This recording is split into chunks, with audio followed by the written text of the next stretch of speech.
Tungkol sa iyong TIN number na nakuha noong 2011. Permanente at valid pa rin ito habang buhay. Hindi nag-e-expire o nagbabago ang TIN kahit gaano pa katagal. Pwede mo pa rin gamitin ang numerong iyan hanggang ngayon at sa mga susunod pa. Ang numero mismo ay walang problema. Tungkol sa BR Form 1902 na gamit mo noong 2011, hindi na tinatanggap at hindi na valid ang lumang bersyon mula 2011. Ito ang dahilan. Ang kasalukuyang opisyal na bersyon na tinatanggap ng lahat ng RDO ng BIR ay BIR Form 1902. Revision 2018 o mas bago pa. Iba na ang format, mga tanong, at nilalaman kumpara sa lumang 2011 edition, automatikong ibinabalik o tinatanggihan.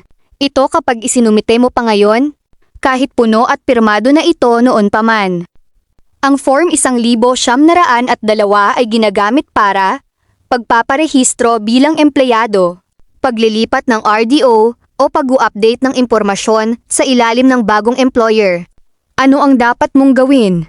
Una, kumuha ng bagong BIR form. 1902. Libre lang ito. I-download sa opisyal na website bri.gov.ph.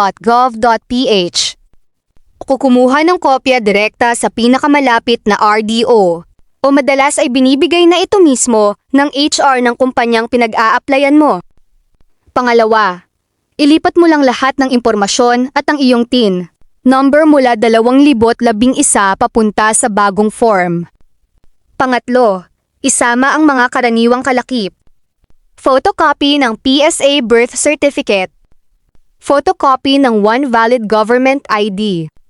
Kung may hawak kang lumang TIN card, verification slip, isama rin ang kopya nito bilang patunay.